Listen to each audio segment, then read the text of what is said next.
SM news के सभी दर्शकों को मेरा जय भीम, नमो बुद्धाय, नमस्कार।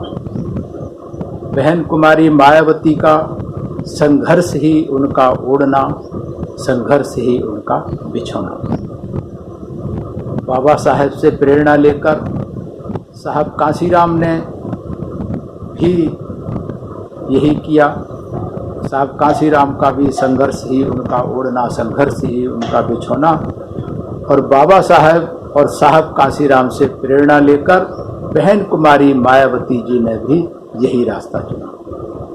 मैं वीरेंद्र सिंह आप सभी का स्वागत करता हूं एसएम न्यूज द्वारा शुरू की गई सीरीज बहन कुमारी मायावती, जमी से आसमान तक। संघर्षों की लंबी दास्तान है बहन कुमारी मायावती जी की, और मैं सोचता हूं वो दास्तान जन जन तक पहुंचनी चाहिए। आज के परिप्रेक्ष्य में ये बहुत जरूरी है। तो जब 14 अप्रैल 1984 को बहुजन समाज पार्टी बन गई, तो बहुजन समाज पार्टी बनने के बाद संघर्ष के लिए नित नए नए आयाम, नित नए नए दरवाजे खुलने लगे। साहब कांसीराम के लिए, बहन कुमारी मायावती जी के लिए और सभी कार्यकर्ताओं के लिए। संघर्ष को ही अपना ओढ़ना बिछोना मानकर समझकर साहब कांसीराम जी ने मूवमेंट को देश के कोने कोने में पहुंचाया।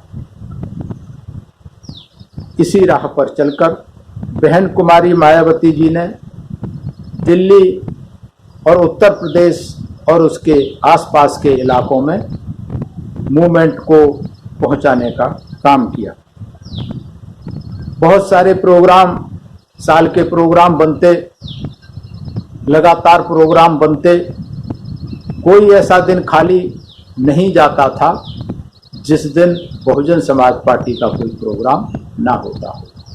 बहुत सारे मुद्दे लिए उसमें, साइकिल यात्रा, जनसभाएं, भाईचारा बनाओ, वोट कल प्रदर्शन, बहुत सारी समस्याओं को लेकर आंदोलन का क्रम, गांव-गांव, शहर-शहर, किसान मजदूर आंदोलन, बहुत सारे आंदोलन, बहुत सारे प्रोग्राम बहुजन समाज पार्टी ने 1984 के बाद नेशनल लेवल पर और बहुत ही तेज गति के साथ में शुरू किए थे। जब तेज गति के साथ में प्रोग्राम शुरू हुए तो एक चीज और यहाँ मैं क्लियर करना चाहता हूँ कि बहुजन समाज पार्टी बनने से पहले साहब कांसीराम ने करीब 20 साल तक संघर्ष किया। बहन कुमारी मायावती ने करीब 7 साल तक संघर्ष किया। ये जो पहले का संघर्ष था वो समाज को जागृत करने का, शिक्षित करने का, जो बाबा साहब ने कहा था एजुकेट एजिटेट। तो साहब कांसीराम महापुरुषों का इतिहास को निकाल के लाए, लोगों को शिक्षित किया, जागृत किया, एजुकेट किया, एजिटेट किया। उसके बाद बहुजन समाज पार्टी बनने के बाद जो मूवमेंट शुरू हुआ, जो संघर्ष शुरू हुआ, वो संघर्ष था इस देश की राजनीतिक सत्ता की चाबी को, मास्टर चाबी को स्थायी तौर पर बहुजन समाज के कल्याण हेतु प्राप्त करना। तो ये बहुत महत्वपूर्ण दौर था साहब कांसीराम के संघर्ष का, बहन कुमारी मायावती के संघर्ष का, और जितने भी उस समय छोटे या बड़े नेता पदाधिकारी जो भी थे, ये सब के लिए बहुत महत्वपूर्ण समय था। ये मैंने खुद देखा है। जब मैं दिल्ली में आया 1988 में, 85 में फरीदाबाद में, तब मैंने देखा कि ऐसा कोई काम, कोई ऐसा दिन नहीं जाता था। मैं वामसेप का कई लोकसभाओं का कोऑर्डिनेटर रहा 1990 से लेकर के 2008 तक। उस समय कोई ऐसा दिन बाकी नहीं जाता था शाम को, कोई ऐसा संडे सैटरडे खाली नहीं जाता था। हर संडे सैटरडे को 2-2, 4-4 मीटिंग लगी होती थी। हर दिन शाम को मीटिंग होती थी। तो बहन कुमारी मायावती और साहब कांसीराम ने इतने प्रोग्राम खुद भी चलाए और सारे लोगों को प्रोग्राम दिए जाते थे और एक डिसिप्लिन होता था। इन सब प्रोग्रामों की रिपोर्ट बनती थी, किसने कितनी मीटिंग की, कौन कहाँ कहाँ गया, और डिसिप्लिन होता था। टारगेट होता था साहब कांशीराम का और बहन जी का कि इतने दिन में इतने प्रोग्राम करने हैं, इतने दिन में ये बूथ कमेटी बनानी है, संगठन बनाना है। वो टारगेट को हम लोग पूरा करने के लिए चाहे छुट्टी लें, चाहे संडे सैटरडे, रात में दिन में, और ये करना पड़ता था और करते थे। सब लोग खुशी खुशी इस काम को करते थे।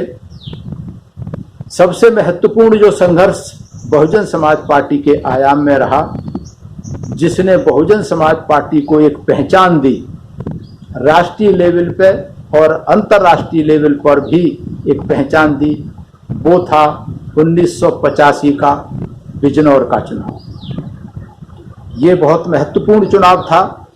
1985 में संघर्ष के पश्चात राष्ट्रीय राजनीतिक दलों के उच्च स्तरीय नेताओं ने और देश की उच्च स्तरीय पत्र पत्रिकाओं ने राष्ट्रीय स्तर पर बीएसपी के उदय को बड़ी गंभीरता से लिया।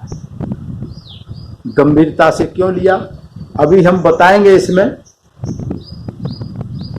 गंभीरता से लिया और उस समय तक कोई मीडिया वाले या कोई नेता ध्यान नहीं देते थे बीएसपी पर। सबसे पहले 1985 का जो चुनाव था, जिसमें बहन कुमारी मायावती जी को 61,504 वोट मिले थे और तीसरे नंबर पर रही थी।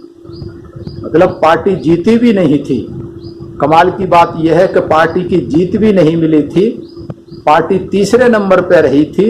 लेकिन सबसे महत्वपूर्ण चुनाव बहुजन समाज पार्टी के लिए ये बिजनौर का चुनाव रहा था।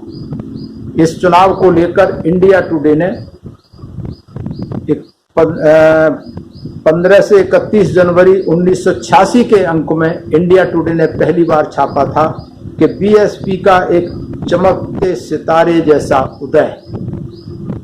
पहली बार इस तरीके की, और भी भारत के संपूर्ण राजनीतिक जगत में इंडिया टुडे के दृष्टिकोण से चर्चा का विषय रहा। इसमें और भी एक संडे मैगजीन आती थी, संडे की भी टिप्पणी बहुत इस तरीके से थी। और भी जो मैगजीन आती थी उन्होंने बहुत कुछ लिखा। क्यों लिखा, क्यों महत्वपूर्ण था बिजनौर का 1985 का चुनाव, ये जानना बहुत जरूरी है।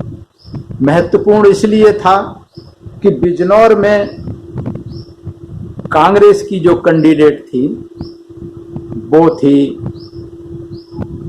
बाबू जगजीवन राम की सुपुत्री श्रीमती मीरा कुमार जी, जो बिहार से चुनाव लड़ने के लिए उत्तर प्रदेश के बिजनौर में सारी पार्टी ने अपनी ताकत लगाकर, कांग्रेस पार्टी ने बड़ा चिंतन मनन विचार विमर्श करने के बाद वहां भेजा। और दूसरा जो वो था कैंडिडेट, वो रामविलास पासवान। बाकी सारी पार्टियों ने मिलकर, कांग्रेस के अलावा बाकी सारी 6-7 पार्टियों ने मिलकर रामविलास पासवान को अपना संयुक्त प्रत्याशी बनाया था, एक अकेली मायावती को हराने के लिए, जो मात्र दूसरी बार चुनाव लड़ रही थी। पहली बार 1984 में लड़ा था, दूसरा चुनाव था ये।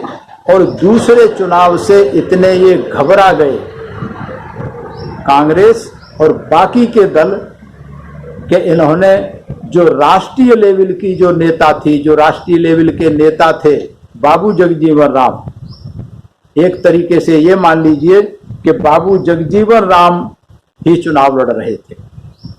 और दूसरी तरफ सारी पार्टियों के साझा उम्मीदवार रामविलास पासवान, वो भी बिहार से आए थे। किस लिए आए थे? बहन कुमारी मायावती को रोकने के लिए। लेकिन जीत नहीं पाई बहन कुमारी मायावती। लेकिन बहुजन समाज पार्टी को ये नजर आने लगा उस चुनाव के बाद कि ये जो अपरिचित पार्टी, जिसको कोई जानता नहीं था, कोई मानता नहीं था, कोई पूछता नहीं था, अगर इस तरीके से काम किया तो कांग्रेस की जड़ें खा रही है और खा जाएगी और इसका किला धूल में मिल जाएगा, ढह जाएगा। ये कांग्रेस को समझ में आ चुका था। इसलिए उन्होंने मीरा कुमार को, और ये मैं अखबारों की जो बता रहा हूं, ये अखबारों में और मैगजीन्स में जो प्रतिक्रिया आई थी, मैं आपको वो पढ़ के बता रहा हूं, मेरा अपना इसमें कुछ नहीं है। इस तरीके से सभी समाचार पत्रों ने बहुत कुछ बीएसपी के उदय के बारे में लिखा, भरपूर महत्व दिया। और वही समय था कि बहुत सारे पत्र पत्रिकाओं के, मीडिया के लोग, प्रेस के लोग साहब कांसीराम के पास आने लगे इंटरव्यू के लिए, साक्षात्कार के लिए। लेकिन साहब चूंकि बिजी रहते थे, उन्होंने सबको मना कर दिया, सबको निराश, सारे लोग निराश हुए। अब इसमें बीएसपी का संघर्ष, चुनावी जीत नहीं हुई, लेकिन उत्तर प्रदेश की राजनीति में अपने तेजी से बढ़ते प्रभाव के सबूत को अवश्य दे दिया था। मीरा कुमार विजयी हुई थी, उसमें करीब 1.5 लाख वोट लेकर, 1,40,000। रामविलास पासवान को करीब 1,22,000 वोट मिले थे, वो हार गए थे। लेकिन बीएसपी को मात्र 61,000 वोट लेकर भी उत्तर प्रदेश में बड़े पैमाने पर नोटिस लिया जाने लगा, और उनको प्रतिनिधित्व नहीं करता था। जो बीएसपी का उदय ही प्रतिनिधित्व नहीं करता, बल्कि मूलतः राष्ट्रीय राजनीतिक दलों के महान नेताओं को भी के नेताओं के भय को भी प्रतिबिंबित करता है। कि मात्र ये नहीं था कि बीएसपी उत्तर प्रदेश में इसका अस्तित्व आ गया है, चुनाव लड़ने, हराने, जीतने की स्थिति में आ गई है, लेकिन जितने स्थापित पार्टियां और इनके बड़े नेता थे, उनमें एक भय पैदा हो गया, एक डर पैदा हो गया मायावती के दूसरे चुनाव से, जिसमें मात्र 61,000 वोट मिले। इसमें सामाजिक व्यवस्था के शिकार लोग, क्योंकि बहुजन समाज पार्टी से भयभीत क्यों होना चाहिए, इन लोगों की ये समझ में आ गया, क्योंकि इन सभी पार्टियों के महान नेताओं को यह ज्ञात है कि भारतीय व्यवस्था में के शिकार लोग भारत की सामाजिक आर्थिक व्यवस्था को आमूलचूल परिवर्तन करने का नारा देने वाली इस नई पार्टी के इर्द गिर्द लामबंद हो रहे हैं। ये समझ आ गया था सभी पार्टियों के सभी बड़े नेताओं को, क्योंकि जो नारा दिया बहुजन समाज पार्टी ने, सबसे पहले बहुजन समाज पार्टी ने नारा दिया कि हमें सामाजिक न्याय नहीं, सामाजिक परिवर्तन करना है। सत्ता लेकर के, सत्ता साध्य है, साहब कांसीराम ने अच्छी तरह समझाया कि सत्ता साध्य है, सत्ता लेकर हम सामाजिक परिवर्तन व्यवस्था का करेंगे। ये हमारा मैनिफेस्टो है। घोषणा पत्र जब बहुजन समाज पार्टी बनी थी तो उसी समय घोषणा पत्र था, और वो सिर्फ 4 शब्दों का था। वो 4 शब्द कौन से थे? सामाजिक परिवर्तन और आर्थिक मुक्ति। ये 4 शब्दों के घोषणा पत्र ने पूरे देश की बड़ी बड़ी पार्टियां, बड़ी बड़ी पार्टियों के नेताओं को जड़ से हिला दिया था, क्योंकि ये नारा बहुजन समाज के लोगों की समझ में आ रहा था। जो पार्टियां अपने बड़े बड़े मैनिफेस्टो में सामाजिक न्याय की बात करती थीं, तो उस सामाजिक न्याय की परिभाषा और सामाजिक परिवर्तन की परिभाषा साहब कांसीराम और बहन कुमारी मायावती ने जन जन तक पहुंचा दी थी, एक एक वोटर तक पहुंचाती थी। और वोटर ये समझ चुका था कि इनका जो नारा है सामाजिक न्याय, ये मात्र एक लॉलीपॉप है, हमें सामाजिक न्याय नहीं चाहिए, हमें सामाजिक परिवर्तन चाहिए। तो इसमें सचमुच भारत में आर्थिक सामाजिक परिवर्तन आ जाता है अगर वो ये जानते हैं दूसरे लोग कि अगर आ जाता है तो फिर ये सुविधा भोगी जातियां, सुविधा भोगी नेता, सुविधा भोगी पार्टियां ये अधिक दिनों तक भारत की शासक नहीं रह पाएंगी। ये इस चुनाव से अच्छी तरह आ गया था। और इनको भेजा क्यों गया था, ये भी एक सोचने का विषय है कि बिहार से लाकर मीरा कुमार को और बिहार से लाकर रामविलास पासवान को 6-6 पार्टियों ने इकट्ठा करके क्यों भेजा? वो इसलिए भेजा कि बिजनौर में ओबीसी भी बहुत कम है, 6-7%, अनुसूचित जनजातियां भी बहुत हैं, कम हैं। यहां अनुसूचित जाति के जो मतदाता हैं वो करीब 28% हैं। तो इनकी ये समझ में आ गया कि 28% और काम काफी दिनों से उधर चल रहा था। बहन कुमारी मायावती जी ग्राउंड लेवल पे वहां सैकड़ों हजारों मीटिंग कर चुकी थी बिजनौर हरिद्वार के एरिया में। तो इनको ये लगा था कि ये जो 28% वोट अगर केंद्रित हो गया, ध्रुवीकरण हो गया, तो मायावती जरूर जीत जाएगी। तो इस वोट को बांटने के लिए, बहन कुमारी मायावती को हराने के लिए कांग्रेस ने अपनी पूरी ताकत लगाई, शीर्ष नेता को भेजा और बाकी जो बची पार्टियां उस समय थीं, राष्ट्रीय, अंतर्राष्ट्रीय या क्षेत्रीय स्तर की, सबने मिलकर रामविलास पासवान को खड़ा किया था ताकि बीएसपी के बढ़ते कदम को, साहब कांशीराम के बढ़ते कदम को, बहन कुमारी मायावती जी के बढ़ते कदम को रोका जा सके। और इतना ही नहीं, ये दिग्गज तो लेके आए ही, इसके साथ साथ में क्योंकि कांग्रेस पार्टी की सरकारें होती थी तो शासन प्रशासन को भी ये आदेश था कि बहुजन समाज पार्टी के वर्करों को, नेताओं को जितना परेशान किया जा सकता है परेशान किया जाए। कर्ताओं के बहुजन समाज आधार बचा सकने में इतना सब कुछ होने के बावजूद भी पूरा तंत्र, बड़े बड़े नेता चुनाव में लगे, पूरा तंत्र चुनाव में लगा, लेकिन फिर भी लड़ाई जो थी बीएसपी के खिलाफ जो थी, कांग्रेस और अन्य दलों ने, जैसे इतिहास में जो पानीपत की लड़ाई जिसको एक निर्णायक युद्ध माना जाता है, तो कांग्रेस और बाकी पार्टियों ने बीएसपी के खिलाफ ये पानीपत की लड़ाई एक निर्णायक युद्ध समझ करके इन्होंने युद्ध किया।